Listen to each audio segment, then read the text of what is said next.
하겠습니다. 예, 고린도전서 10장인데요. 고린도전서 10장. 우리가 지난 시간에부터 이제 10장을 보고 있는데요. 지난 시간에 1절에서 13절까지 봤잖아요. 그 지난 시간에 봤던 말씀 중에 이제 맨 마지막 말씀 12절, 13절을 여기 띄워드렸는데요. 12절, 13절 성경으로 보셔도 되고 이걸로 보셔도 되고요. 네, 12절하고 13절 한번 같이 읽어보도록 하겠습니다. 네, 시작. 그런즉 선줄로 생각하는 자는 넘어질까 조심하라. 사람이 감당할 시험 밖에는 너희가 당한 것이 없나니 오직 하나님은 미쁘사 너희가 감당하지 못할 시험 당함을 허락하지 아니하시고 시험 당할 즈음에 또한 피할 길을 내사 너희로 능히 감당하게 하시느니라. 네. 선줄로 생각하는 자는 고린도 교회의 큰 문제 중에 하나는 이제 이들의 자랑과 교만이었잖아요.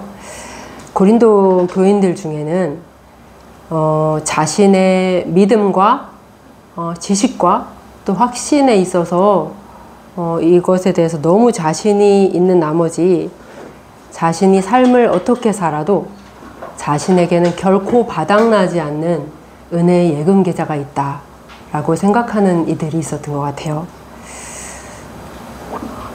이런 자들을 향해서 바울은 광야에 우리의 옛 조상들이 그런 태도로 살다가 어떻게 되었는가를 이야기한 바 있습니다. 광야의 이스라엘, 그들은 하나님을 모르는 사람들이 아니었습니다. 그들은 하나님께서 택하신 백성이었습니다. 그럼에도 그런 멸망의 일을 당하게 된 것입니다. 여러분, 오늘날에도 이와 유사한 일들이 많이 벌어지는 것 같아요.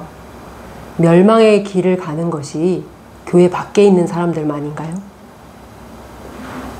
예, 그렇지 않습니다.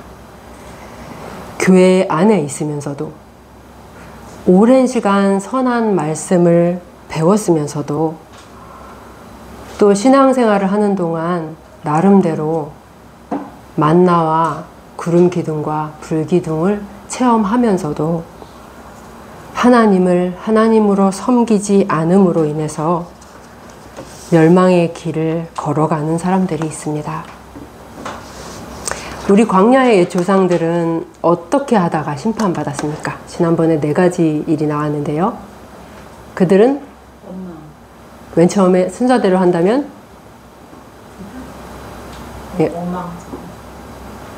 원망하고 불평하고 또 음해했고요. 또 하나님을 시험했고요. 또 우상 숭배를 했습니다. 그렇게 하다가 하나님께 심판을 받아서 약속하신 땅에 이르지 못하고 광야에서 모두 다 시체로 엎드려졌다라고 성경은 말씀하고 계십니다. 여러분은 이 사실을 구약 성경에서도 확인하신 바가 있죠. 예. 이것을 다시 바울은 고린도 교회에 보내는 서신에 적고 있는데요. 그렇다면 이들에게 일어났던 이 모든 일들이 여러분에게는 어떤 본보기가 되십니까? 12절에 보면 그런즉 선줄로 생각하는 자는 넘어질까 조심해야 한다. 즉 우리는 어떤 경우에도 자만하거나 자고해서는 안 되며 조심하라는 말은 살피라는 의미도 가지고 있어요. 우리는 절대 자고해서는 안 되며 자기 자신을 계속해서 살펴야 한다. 여러분, 많은 사람들이 자기 자신이 살고 있는 삶의 모습이나 자기를 잘 살필 것 같죠? 그런데 그렇지 않고 그냥 되는 대로 살아가는 사람들이 너무나 많이 있어요. 그러나 우리는 이것을 살펴야 합니다. 내가 기독교로 개종했기 때문에 아니면 종교적인 이러저러한 일들을 행하기 때문에 안전하다라고 생각하는 것은 큰 잘못이고 착각입니다. 바울은 넘어지지 않도록 너희의 지금의 모습과 내가 지금 서 있는 길이 옳은 길인지를 계속 살펴야 한다고 이야기하고 있습니다. 그렇게 계속해서 무서운 경고를 준 후에 그러나 사도는 또한 격려의 말을 잊지 않는데요. 그 광야에 우리의 옛 조상들이 너무나 끔찍하게 멸망당하는 모습을 보고 나는 잘할 수 있을까? 이 세상은 너무 거대하고 유혹의 파도는 너무 높은데 내가 이 세상을 따라가지 않고 끝까지 주님을 따라갈 수 있을까? 라고 생각하며 자신에게 오는 많은 시험들 앞에서 그것을 감당할 수 없을 것 같아서 두려워하며 머뭇거리고 있는 형제들에게 사도는 말합니다. 너희는 이 세상의 기세에 눌려서 타협하거나 물러설 필요가 없다. 왜 그렇죠? 예, 하나님께서는 감당하지 못할 시험을 당신의 자녀들에게 절대 주시지 않기 때문입니다. 모든 일들을 믿음으로 하고 하나님의 뜻대로 한다고 해도 너희는 절대 망하거나 삼킴을 당하지 않을 것이다. 왜? 하나님은 신실하신 분이시기에 하신 약속대로 그 자녀들에게 그 시험과 시련 가운데 언제든 피할 길을 마련해 주실 것이고 그 모든 시험을 능히 감당하게 하실 것이다. 라고 사도는 위로하고 있습니다. 이런 큰 위로와 격려의 말을 준 후에 바로 바울이 14절에서 하는 말은 무엇입니까? 다 같이 한번 읽어보겠습니다. 시작. 그런즉 내 사랑하는 자들아 우상 숭배하는 일을 피하라. 이 우상에 대한 이야기는 8장에서부터 지금 계속되고 있는데요. 고린도 교인들이 우상 신전에 왜 갔을까요?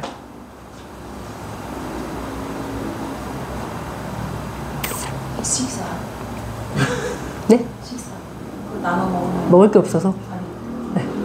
예습관. 예상한 대로 뭐 안 가도 식사를 할 수도 있죠. 맛있는 음식을 먹으러 왔을까요? 아, 그럴 수도 있고 뭐 아니면 그 음란한 어떤 것들을 보러 갔을 수도 있는데 당시 고린도 지역을 우리가 생각해 보면 일상에 아주 많은 일들이 다 어디에서 벌어지고 있었죠? 네, 신전을 중심으로 해서 벌어지고 있었어요. 그렇기 때문에 그곳에 발길을 끊게 된다면 이들은 아마도 많은 불이익을 감수해야 했을 것입니다. 내 사업에 아주 중요한 파트너가 나를 초대했는데 가지 않는다? 이거는 쉬운 일이 아니죠.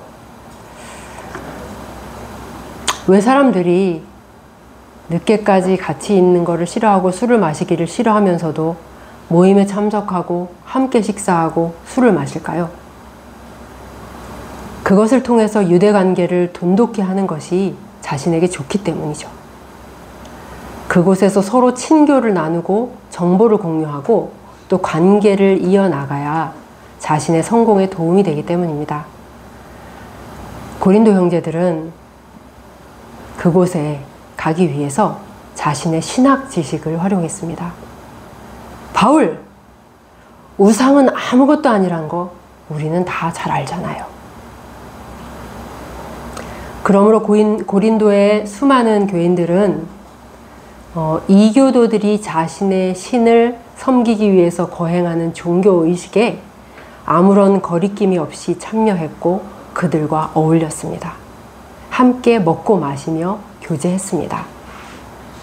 그래, 저거는 그냥 돌로 만든 신상일 뿐이야. 세상에 우상이라는 게 어딨어. 세상의 신은 오직 하나님 한 분뿐이라는 거 우리는 다 알고 있잖아. 사도는 8장에서 그들의 이 말에 대해서 맞다라고 동의한 바 있습니다. 너희 말이 맞다는 것을 다 우리는 알고 있다. 그러나 안 된다. 이것이 사도가 그들에게 한 권면이었습니다. 이유가 뭐였죠? 사도가 가지 말라고 하니요? 예, 8장에서. 너희는 연약하니까 그냥 너네가 연약하니까.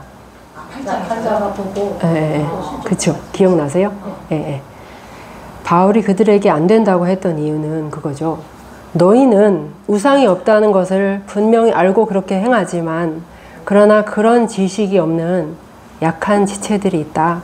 그들은 여전히 우상이 실체가 있다고 믿는다.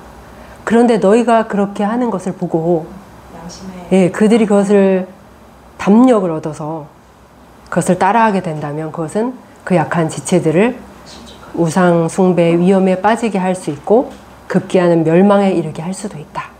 그러므로 절대로 참여하지 말아라 라고 말한 것입니다. 그런데 여기 10장에서 바울은 우상 신전에 가는 것을 금하는 중요한 이유 한 가지를 더 가르쳐 주고 있습니다. 약한 지체들을 위한 것 맞다. 그러나 또 다른 이유가 있다. 그것은 그들만이 아니라 너희 자신을 위한 일이기도 하다. 라고 말하는 것이 오늘 사도가 하는 충고의 내용입니다. 사도는 14절에서 우상 숭배하는 일을 피하라 라고 말하고 있습니다. 이것은 다른 어떤 번역본들에게는 이렇게 돼 있어요. 우상 숭배하는 것에서 도망치라. 고린도의 형제자매들이 우상 신전에 간 건 맞아요. 그들이 가기는 했지만 그들에게는 우상 숭배의 의도는 아마 없었을 거예요. 그쵸? 예. 고린도 형제자매들은 우상을 숭배할 생각이 없었어요. 그냥 그들은 가서 앉아있고 구경하고 함께 먹고 마시며 대화하는 것 뿐인데 사도는 왜 그곳을 피하라고 말하고 있는 것일까요?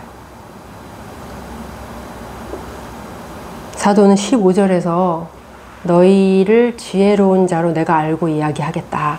내가 하는 말을 잘 듣고 찬찬히 한번 생각해 보아라 라고 말한 후에 그들이 행하고 있는 주의 만찬을 들어서 이것을 설명해 줍니다. 네, 16, 17절인데요. 16절, 17절 한번 읽어보겠습니다. 시작. 우리가 축복하는 바 축복의 자는 그리스도의 피에 참여함이 아니며 우리가 떼는 떡은 그리스도의 몸에 참여함이 아니냐. 떡이 하나요 많은 우리가 한 몸이니 이는 우리가 다 한 떡에 참여함이라. 네, 우리도 주의 만찬을 하고 있죠.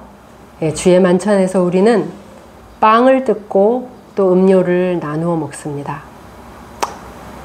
그런데 이 빵과 음료는 그냥 배가 고파서 먹는 음식이거나 맛이나 풍미를 즐기기 위한 그런 종류의 음식이 아닙니다. 여러분은 그 시간에 어떤 생각으로 떡과 잔을 받으시나요?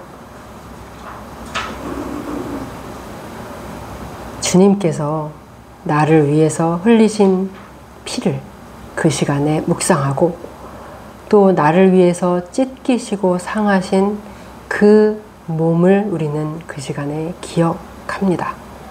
그것을 기억할 때 우리 안에서는 어떤 일이 벌어지죠?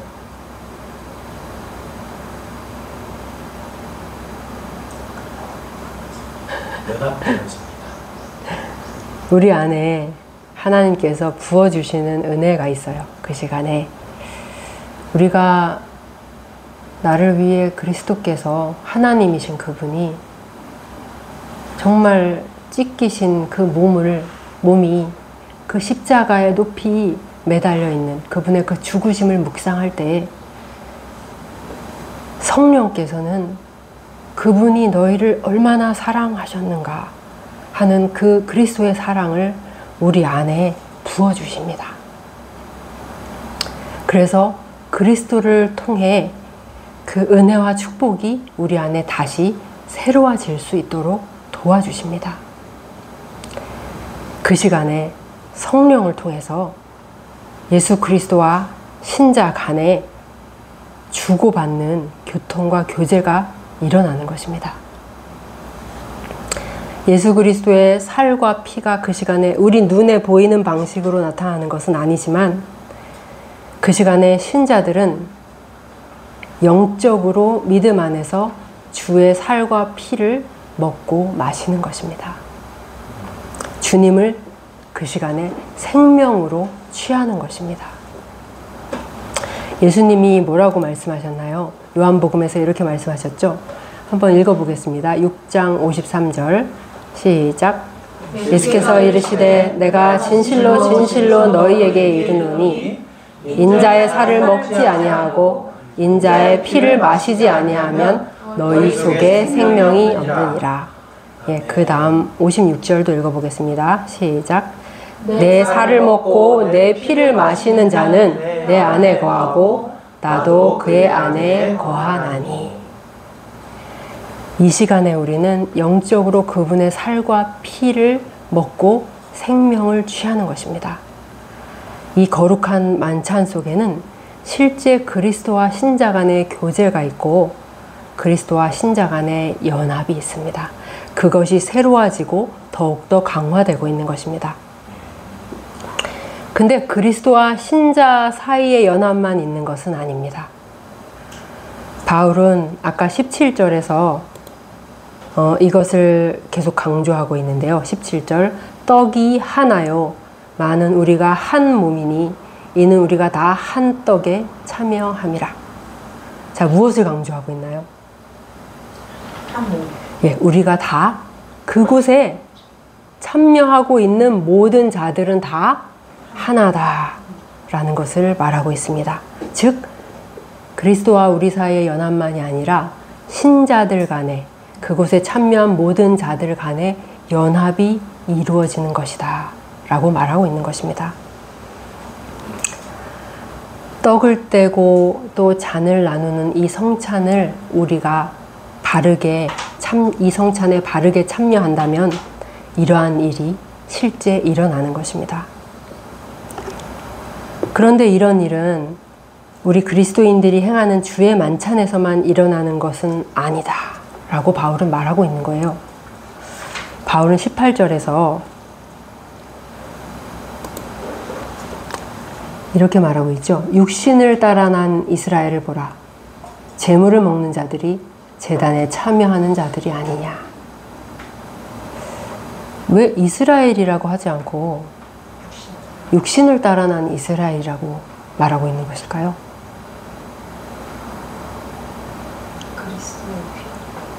그리스도는 있잖아요. 바울이 많은 서신들에서 육신을 따라 라는 말을 하고 있는데 그 말의 거의 모든 의미는 육신적이라는 얘기예요. 예. 저도 처음에 이걸 봤을 때 육신을 따라 난 이스라엘, 그냥 이스라엘 유대인 태생들을 얘기하는가? 이렇게 생각했었는데 다시 계속 보고 또 책을 보고 여러 가지 생각을 해보니까 그게 아닌 것 같아요. 그렇다면 육신을 따라 난 이스라엘은 누구를 말하는 것일까요? 이 같은 10장의 앞부분에서 지금 가지고 계신 성경을 보세요. 그 앞부분에서 7절에서 바울은 광야의 이스라엘이 우상을 섬겼던 일에 대해서 언급한 바가 있습니다. 7절입니다. 그들 가운데 어떤 사람들과 같이 너희는 우상 숭배하는 자가 되지 말라. 기록된 바 백성이 앉아서 먹고 마시며 일어나서 뛰논다 함과 같으니라. 그러고 18절에 와서 육신을 따라 난 이스라엘을 봐라.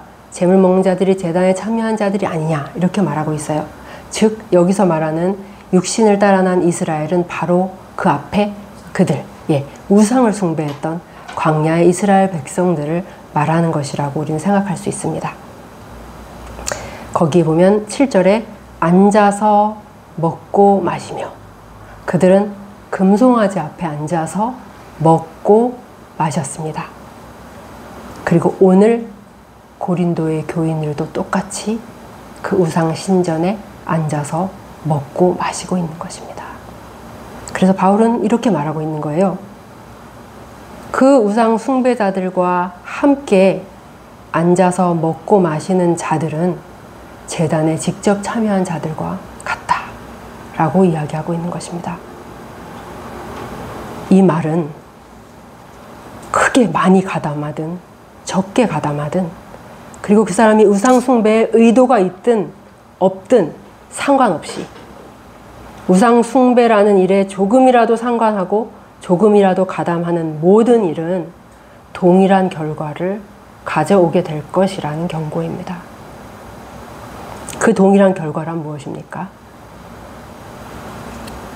그들이 하나로 연합되는 일이 일어날 수 있다는 것입니다.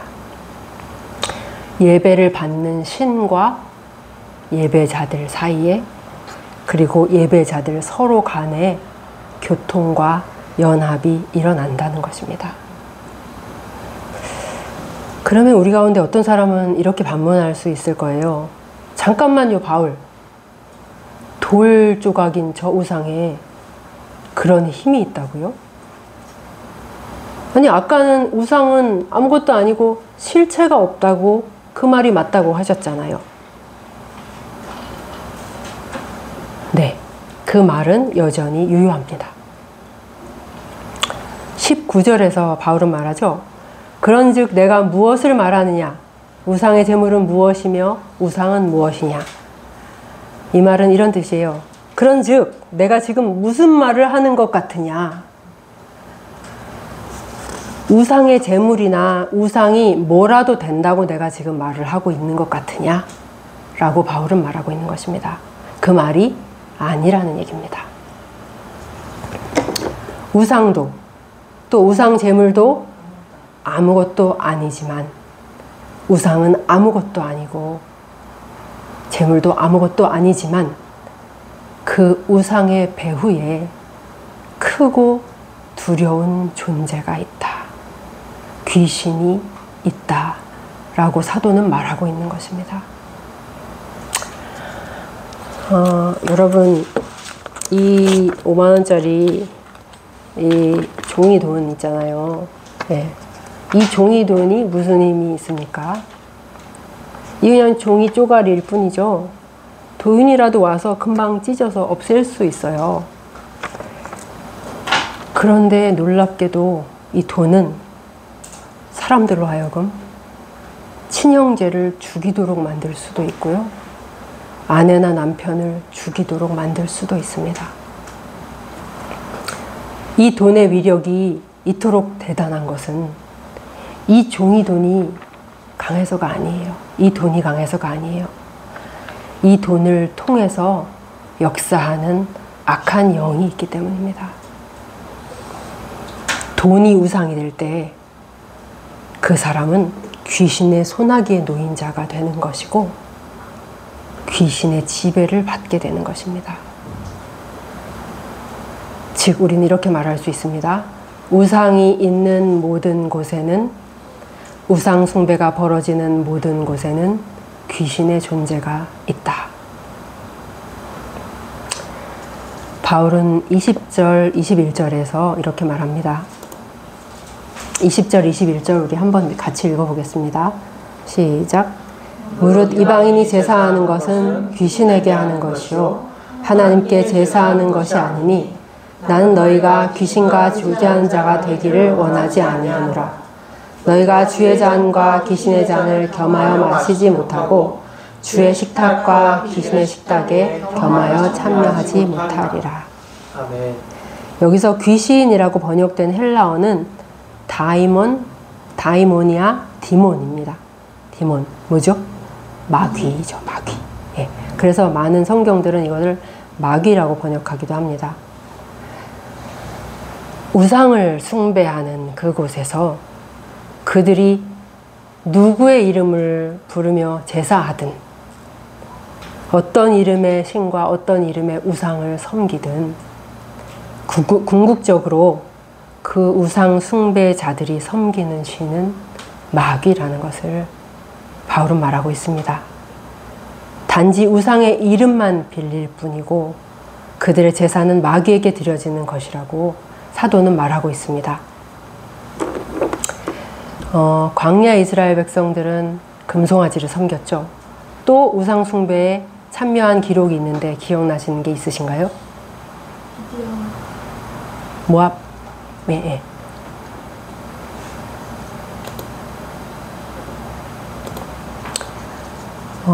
이들이 모압 족속의 여인들과 음행을 했잖아요. 그러면서 그들이 자신의 신의 제사에 초청해요. 이스라엘 백성들은. 그래서 이들이 가서 함께 절하고 먹고 마십니다. 우상 숭배에 가담한 것이죠. 그런데 모세는 이들에 대해서 이렇게 말하고 있어요. 17절에 보면 그들은 누구에게 제사했다? 예, 귀신들에게 했다 라고 말하고 있습니다.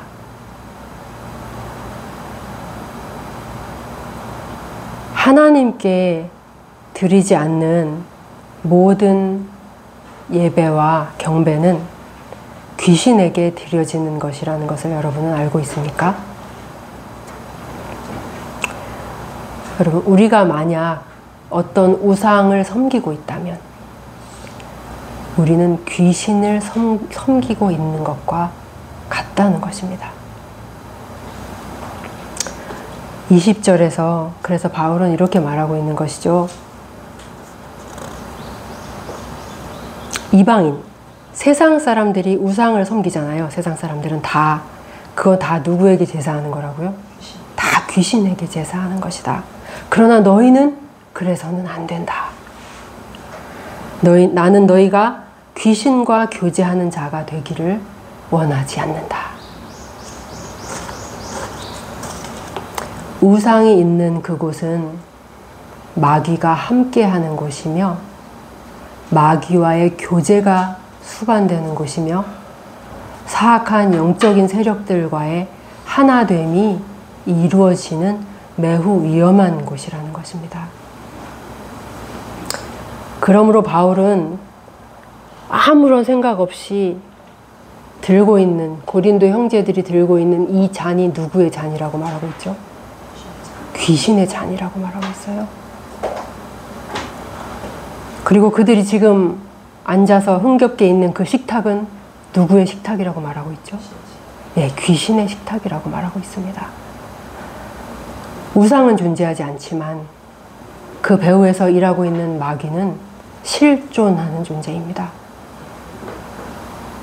우상을 통해서, 그리고 우상 숭배자들을 통해서 마귀는 지식을 내세우며 신앙을 타협하고 있는 교만한 교인들을 마귀 자신과 하나 되게 할 것이며 자신을 섬기는 자들과도 하나 되게 할 것입니다. 그 연합의 일을 마귀는 강력하게 진행할 것입니다. 그러니 이런 곳에 앉아 있는 일이 얼마나 위험하고 얼마나 무서운 일이 되는 것일까요? 여러분은 혹시 이런 자리에 자주 앉아 있지는 않습니까? 제가 괄호 안에 들어갈 말을 생각해 보시라고 말씀드렸었는데요. 무엇이 없다면 나는 행복하지 않을 것 같다. 이 문장의 괄호 안에 들어갈 게 있으십니까? 이거가 없다면 나는 행복하지 않을 것 같다. 자매님들한테는 뭘 여쭤볼까요? 멋진 옷? 괜찮은 옷이 한 벌도 없다면, 멋진 옷 입을 게 한 벌도 없다면, 멋진 옷을 한 번도 입고 나갈 수 없다면 여러분은 행복하시겠습니까?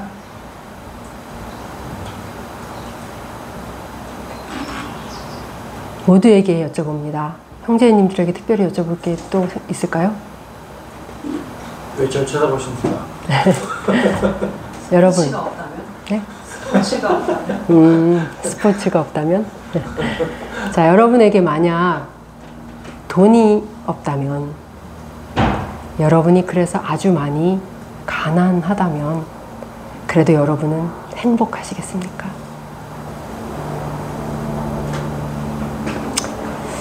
정직하게 자신의 마음에 이 질문을 던져봤을 때 하나님과 예수 그리스도 외에 이 괄호에 들어갈 만한 것이 있다면 그것이 바로 여러분이 우상으로 섬기고 있는 것입니다. 바울은 말합니다. 내 사랑하는 자들아, 우상 숭배하는 일을 피하라. 귀신과 교제하는 자가 되어서는 안 된다. 여러분, 이 섬기는 우상이 우스워 보이십니까? 그 우상은 마귀를 여러분에게 초청할 것입니다. 그리고 그 우상 숭배, 여러분이 그 우상을 섬기는 그 일은 여러분의 교제권 안으로 마귀를 들이는 것입니다. 그리고 이 모든 교제라는 것은 닮아가는 것을 만들어냅니다. 하나님을 사랑하는 자는 누구를 닮나요? 하나님을 닮아가죠. 그러나 하나님이 아닌 다른 것, 돈을 사랑하는 자, 명예와 평판을 사랑하는 자, 향락과 세상 즐거움을 사랑하는 자, 음식을 사랑하는 자, 그리고 성적 쾌락을 사랑하는 자들은, 이렇게 우상을 사랑하는 자들은 결국은 마귀를 사랑하고 섬기는 것이고, 그들의 모습은 안타깝지만 그들이 원하든 원치 않든 마귀를 닮아가게 될 것입니다. 그에게는 아름답지 않은 모습들과 악한 모습들이 많이 나타나게 될 것입니다. 그는 좀처럼 하나님의 형상으로 빚어지지 않을 것입니다. 왜요? 그가 참되신 하나님을 버리고 우상 숭배를 통해서 악한 귀신에게 참여하는 자가 되었기 때문입니다.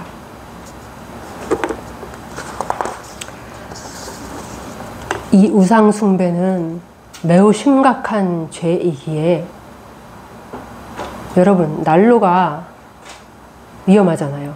그럼 아이가 있으면 어떻게 하죠? 네, 치우든지 난로를 꼭 둬야 된다면 그 주변에다가 무슨 쇠 울타리 같은 걸 치잖아요. 마찬가지예요. 아주 위험한 건 그렇게 해야 돼요. 그렇기 때문에 이 우상숭배는, 이 우상숭배가 그처럼 위험한 죄이기 때문에 우리는 직접적으로 우상숭배하는 것만 경계할 것이 아니라 우리를 우상숭배로 이끄는 많은 것들을 함께 경계해야 할 필요가 있습니다. 우리 마음을 자극해서 우상 숭배로 기울도록 만드는 것들에는 어떤 것들이 있을까요? 우리는 사도행전에서 말씀에 깊이 감동받은 에베소 사람들이 자신의 마술책을 어떻게 했다는 것을 읽습니까? 예, 불에 다 태웠다는 것을 읽은 바 있습니다. 땅에 묻은 것도 아니고 광에 어디 깊은 곳에 숨긴 것도 아니에요. 이것을 가지고 와서 다 태웠습니다. 왜요? 이 책을 통해서 나중에 언제라도 다시 마술을 행하던 악한 때로 돌아갈 수 있었기에 이들은 이 모든 책을 불에 태움으로써 하나님을 섬기는 일에 있어서 안전을 확보하도록 한 것입니다. 안전을 확보하는 일입니다, 이것은. 구약에 이러한 예들이 많이 있죠. 모세는 그들이 섬기던 금송아지를 어떻게 했죠? 어떻게 하라고 했죠? 저 갖다 그냥 던지라 그랬나요? 아니에요. 불에 다 태워요. 그쵸? 그러고 나서 재가 남잖아요. 네, 그러면 이 재를 다 물에 타가지고 다 마시겠어요. 흔적도 없게 만들었어요. 요시아는 우상을 섬기는데 쓰던 그릇까지도, 그릇 그냥 써도 되지 않아요? 그런데 우상을 섬기는데 쓰던 그릇까지도 다 기드론 시내에서 불에 태웠습니다. 유다의 신실한 왕들은 그 우상의 석상들을 어떻게 했습니까? 불 사른 다음에 다 빻아요, 그걸. 그래서 가루로 만들어 버렸습니다. 그들은 찢고 불사르고 빻으며 우상과 관계된 그 어떤 잔재도 남지 않게 했습니다. 그리고 우상 숭배에 가담한 제사장들을 모두 죽이라고 명했습니다. 왜요? 이스라엘에 있어서 이 우상 숭배는 너무나도 없애기가 어렵고 악질적인 죄, 고질적이고 끈질긴 죄였기 때문에 이들은 작은 싹 하나라도 남기지 않도록 하려고 한 것입니다. 우상 숭배에 대한 여러분의 노력과 여러분의 경계심은 어떻습니까? 여러분은 자신이 하나님 외에 다른 우상을 섬기지 않도록 하기 위해서 어떤 노력들을 얼마나 하고 계십니까? 썩어지지 아니하는 하나님의 영광을 썩어질 우상들로 바꾸는 이 악한 죄를 막기 위해 여러분은 얼마나 철저하게 행하고 있습니까? 여러분은 어디까지 안전의 울타리를 치고 있습니까? 여러분은 여러분을 우상 숭배로 기울게 하는 모든 것들, 여러분을 우상 숭배로 이끄는 모든 사람들을 여러분은 경계하고 있습니까? 교회 안에 있는 어떤 분들은 친구가 참 많습니다. 불신자 친구들도 많습니다. 여러 관계 속에서 알게 된 사람들이 많을 수 있죠. 만약 이들과 전혀 관계하지 않으려면 우리는 세상 밖으로 나가야 할 것입니다. 그러나 이들과 알고 지낼 수는 있지만 이들과 친밀하게 교제하는 일은 피해야 합니다. 이들을 정기적으로 만나거나 마음을 나누고 교제하는 것은 위험한 일입니다. 그 친구들 자체가 위험하거나 그들에게 어떤 놀라운 능력이 있어서가 아닙니다. 그들 뒤에 역사하는 영이 있기 때문입니다. 여러분은 고린도의 교만한 형제들처럼 우상은 아무것도 아니야. 난 그걸 너무나 잘한다고. 저 돌조각이 무슨 힘이 있겠어? 그러니까 괜찮아. 나는 그저 식사 자리에 참여하고 그냥 좀 얘기를 할 뿐이라고 라고 말해서는 안 됩니다. 세상 친구들 만나는 게 무슨 대수라고. 나는 믿음이 있어. 나는 서 있는 자야. 내가 그들과 교제한다고 해서 내가 무슨 영향을 얼마나 받겠어 라고 말해서는 안 됩니다. 하나님을 알지 못하고 하나님을 섬기지 않는 모든 이들은 우상 숭배자요. 그들이 궁극적으로 섬기는 신은 마귀입니다. 하나님께 속한 자가 하나님의 말을 하고 예수 그리스도의 향기를 풍기듯이 마귀에게 속한 자는 마귀의 말을 하고 마귀의 냄새를 풍깁니다. 그들은 땅의 것, 정욕의 것, 귀신의 것을 말하고 행합니다. 그들의 말과 행동과 생각 속에 그들의 신, 성경이 이 세상 신이라고 불리는 바로 그 존재의 모든 것이 묻어 있습니다. 그러한 사람과 여러분이 친밀히 교제할 때 여러분은 마귀가 초청되어 있는 마귀의 식탁에 앉아 있는 것입니다. 그 사실을 깨닫고 계십니까?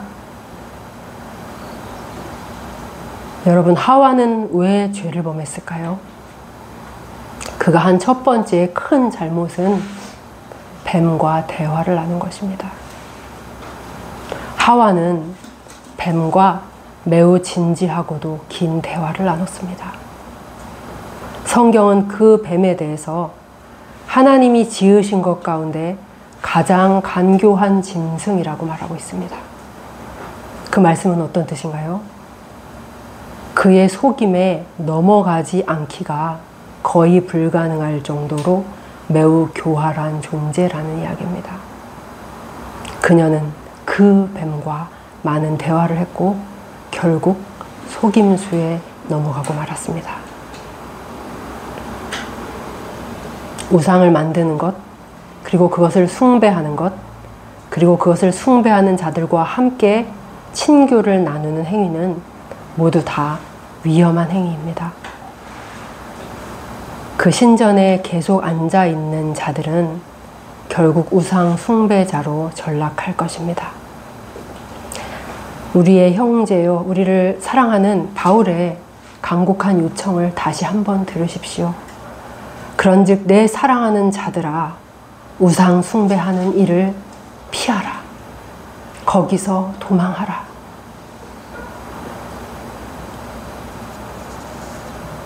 오늘 나눌 마지막 구절인 22절은 이렇게 되어 있습니다.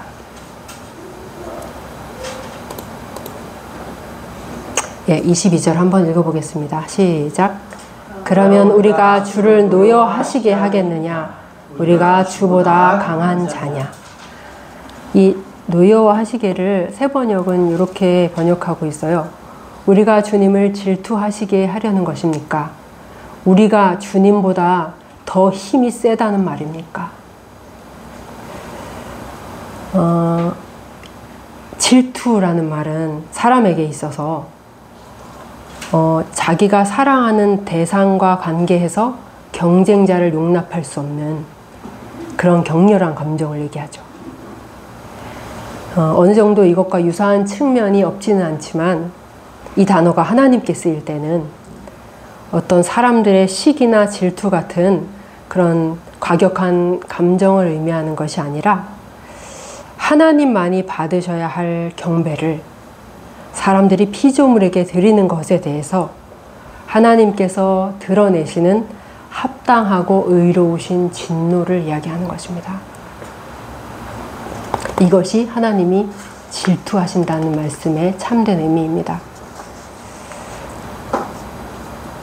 온 우주에 경배 받으시고 영광 받으실 분은 오직 한 분, 하나님 외에는 없습니다. 온 세상과 이 온 우주에 살고 있는 모든 생명체들을 창조하신 일과 죄인을 구원하시기 위해 행하신 일들을 우리가 생각하고 묵상할 때에 우리는 오직 하나님만이 우리의 찬송의 대상이시라는 것을 고백하지 않을 수 없습니다.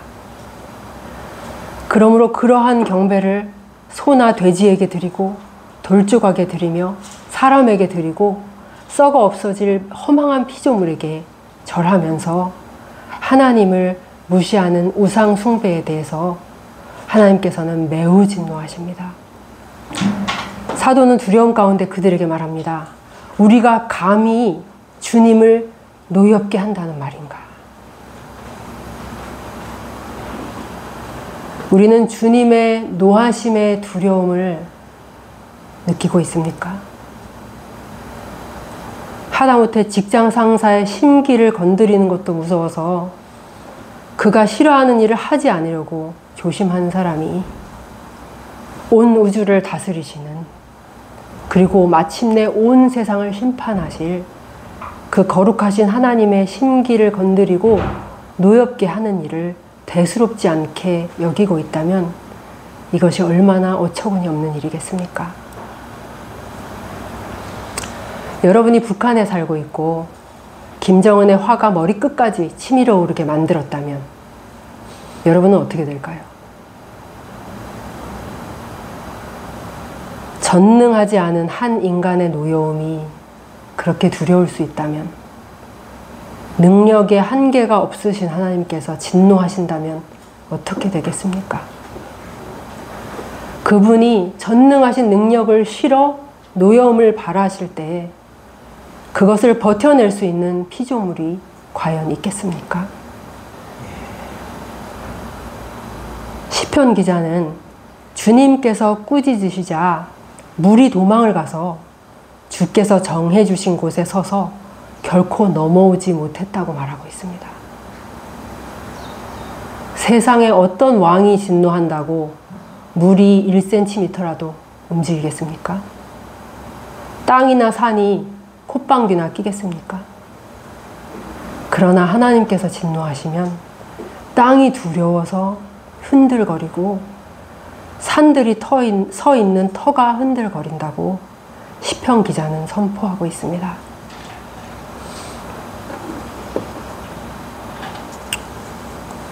시편 말씀을 한번 읽어보겠습니다. 세 구절 이어서 한번 읽어볼게요. 시작. 이에 땅이 진동하고 산들의 터도 요동하였으니 그의 진노로 말미암음이로다. 하나님이여 물들이 주를 보았나이다. 물들이 주를 보고 두려워하며 깊음도 진동하였고 그가 땅을 보신즉 땅이 진동하며 산들을 만지신즉 연기가 나는도다. 이 세상에 이와 같은 존재가 있습니까? 여러분, 우리는 거룩하신 하나님을 향한 이 시편 기자의 경외의 마음을 아는 자입니까? 그분의 노여우심의 능력을 우리는 아는 자입니까? 하나님이 아닌 것을 보물로 여기며 은밀히 절하는 모든 자들은 우상 숭배를 극도로 혐오하셔서 불같이 진노하시는 하나님의 권능에 맞서서 싸울 각오를 해야 할 것입니다. 여러분이 이기시겠습니까? 그렇다면 우리는 어떻게 이 우상 숭배를 피할 수 있을까요? 우상 숭배의 죄에 빠지지 않기 위해서 우리가 첫 번째로 기억해야 할 것은 바로 조금 전에 이야기한 것입니다. 우리가 먼저 깊이 생각해야 될 것은 하나님께서 모든 종류의 우상 숭배를 얼마나 혐오하시는가, 이것을 깊이 생각하는 것입니다. 하나님께서 이 일에 대해서 얼마나 노여워하시고 불쾌히 여기시는가를 생각하는 것입니다.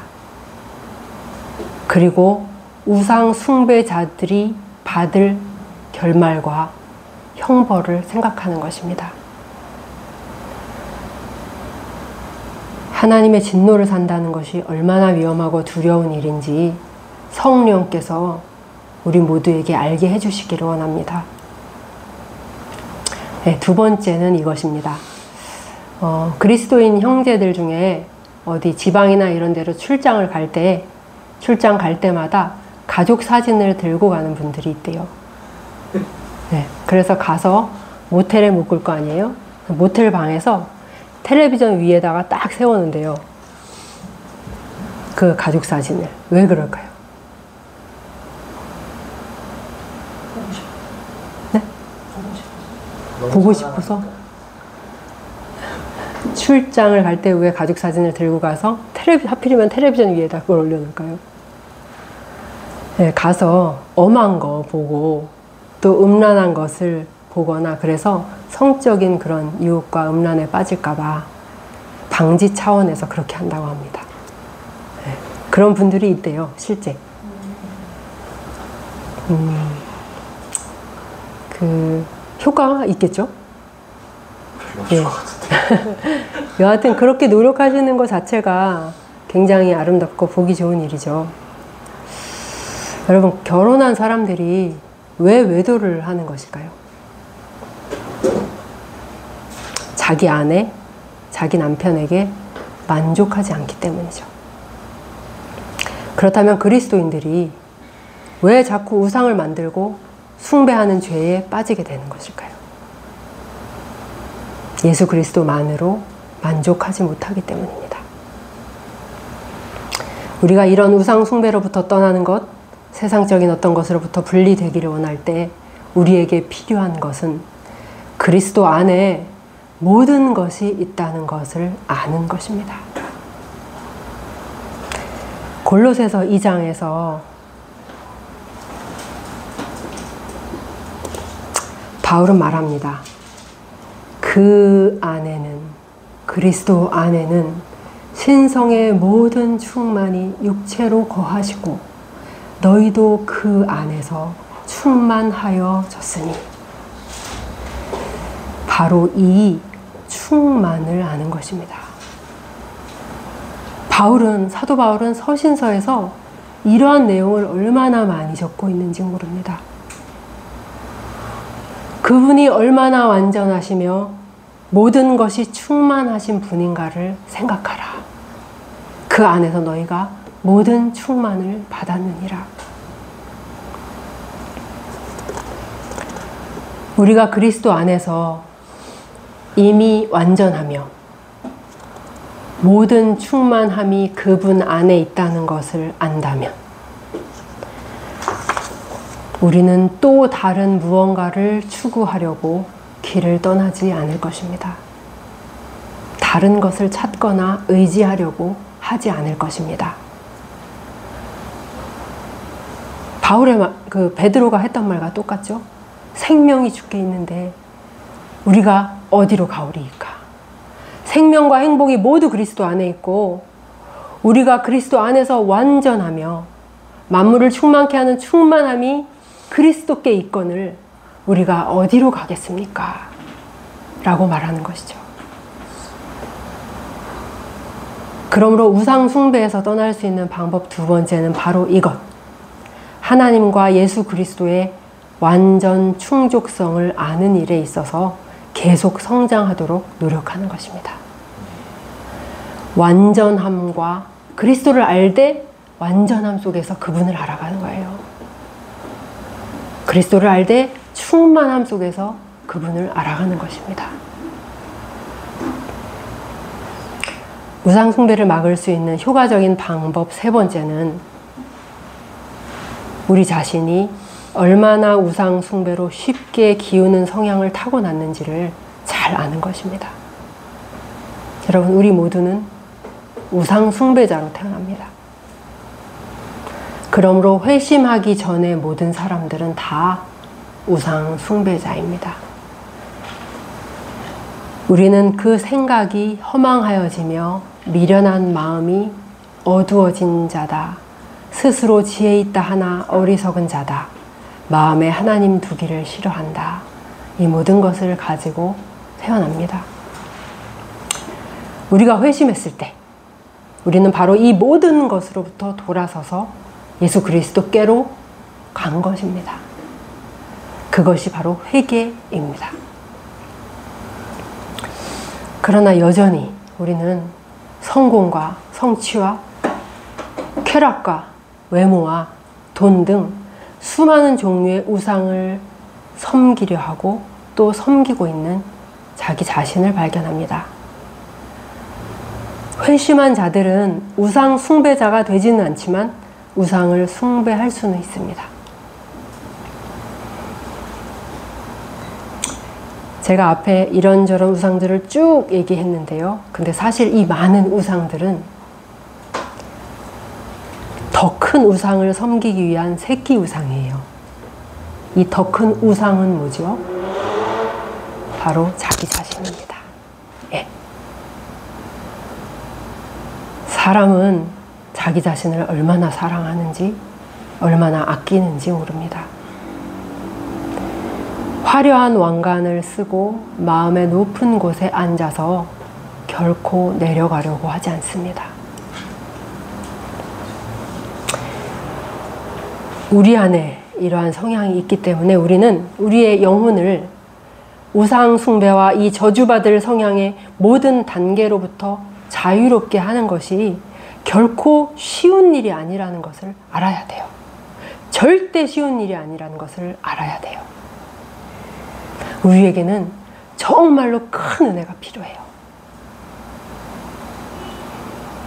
이것을 알고 생각할 때 우리는 성령을 더욱 간절하게 구하지 않을 수가 없게 됩니다. 오직 성령을 통해서만 우리는 우상 숭배로 기울어지기 쉬운 우리의 교만한 생각을 이길 수 있고 오직 하나님 앞에서만 순복할 수 있기 때문입니다.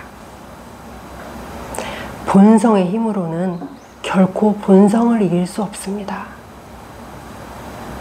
오직 하나님의 성령만이 이 모든 육체의 잔재와 오염으로부터 우리를 자유롭게 해 주실 수 있습니다. 그러므로 이 사실을 분명히 아는 것이 우리에게 아주 큰 도움이 될 것입니다. 예, 말씀을 맺겠습니다. 오늘 우리는 고린도전서 10장 14절에서 22절을 통해서 간과하고 있었던 우상 숭배의 위험성,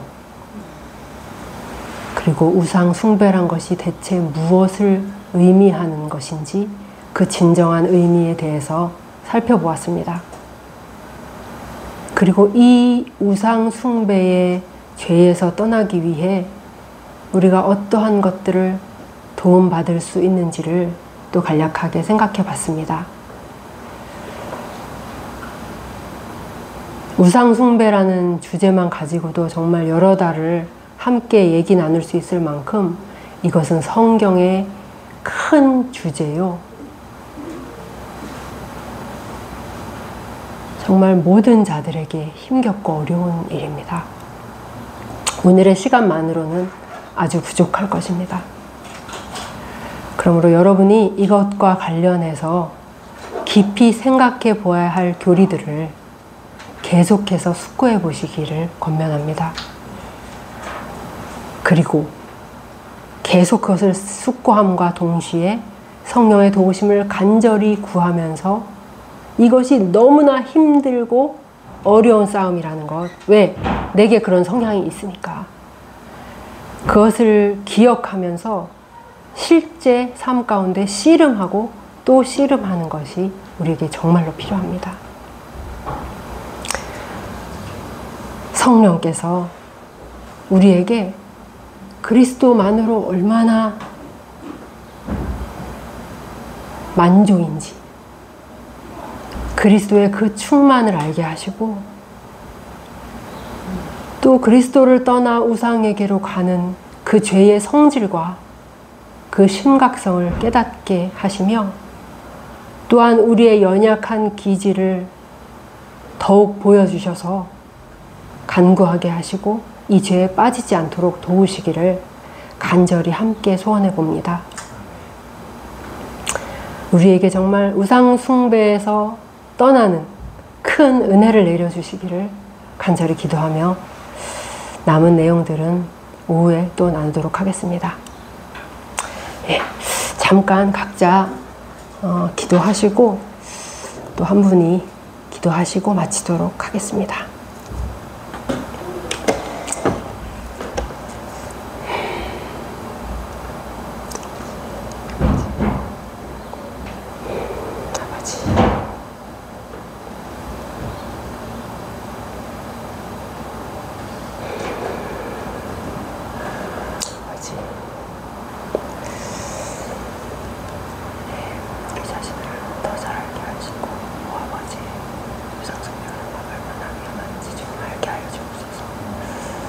아버지, 이것을 가벼이 여기는 그런 어리석음을 주님 범하지 않게 하옵소서.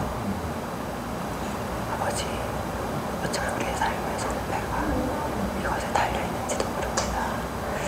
주님, 이 세상의 모든 상을 통해서 역사하는 귀신의 힘이 참 놀랍습니다. 아버지, 그것이 우리 기질과 만날 때 주님, 우리는 정말 부르짖을 수밖에 없습니다. 주여, 우리를 건지소서, 이곳에서 구원하소서라고 기도할 수밖에 없습니다. 아버지, 아버지, 하나님께서 정말 이 죄를 얼마나 노여워하시는지, 그 사랑을 받은 자들로서 그 일하는 것이 얼마나 합당하지 않은 일인지 주님 알게 하시고, 아버지, 무엇보다 예수 그리스도만으로 나는 만족하다 라고 진실로 고백하는 자들이 되도록 주님 이끌어 주옵소서.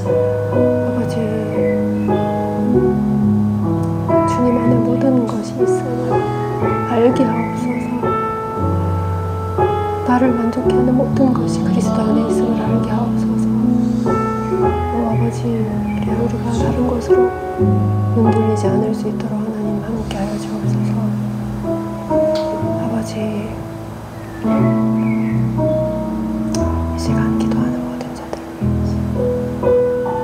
주께서 은혜 내려주시기를, 도우시기를, 주님 우상숭배의 수렁에서 우리를 건져주시기를, 주님 우상을 닮고 귀신을 닮아가는 모습이 되지 않도록 주님 오직 주님을 사랑함으로 주님을 닮아가는 자 되도록, 아름다운 형상으로 빚어지는 자 되도록 하나님 은혜 베풀어 주시옵소서. 감사드리며 예수님의 이름으로 기도합니다. 네, 오전 예배 마치는 기도해 주실 분 계시면 기도해 주시고 마치도록 하겠습니다. 자, 기도하겠습니다.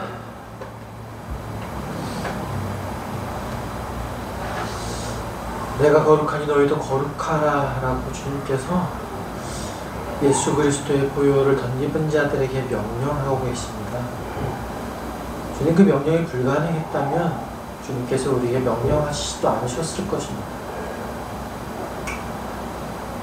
주님, 우리는 많이 교제하는 것을 닮아가게 되어 있습니다.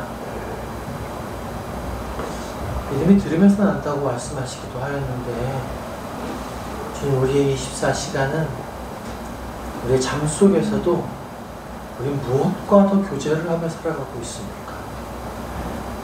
예수님의 보혈을 덧입은 자로 하나님의 자녀가 되어졌고, 너희 속에 성령 하나님이 임재하시고 내 말이 너희 안에 거한다고 주님 말씀하시고 거룩하라고 명령하셨는데, 우리의 생각들은 무엇과 더 많은 교제를 하고 있는지 모르겠습니다.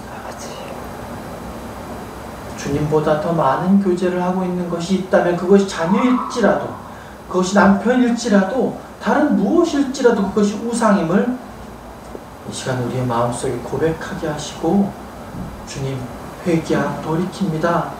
예수 그리스도만이 나의 유일한 교제의 대상이시고 당신만이 나의 주인이심을, 당신만을 따를 것임을, 그리하여 세상과 구별된 자로 거룩한 자가 되겠습니다.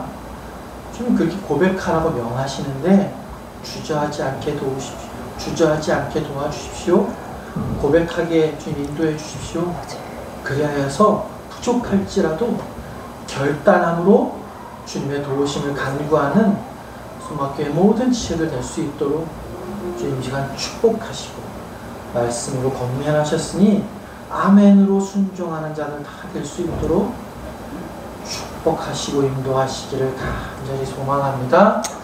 오후 시간에도 풍성한 교제로 우리의 부족한 것들을 채우실 성령님을 기대합니다. 아멘. 모든 영광과 존귀와 찬양을 우리 주님께만 돌려드리며 예수님의 이름으로 감사하며 기도드렸습니다. 아멘. 아멘. 고맙습니다. 고맙습니다.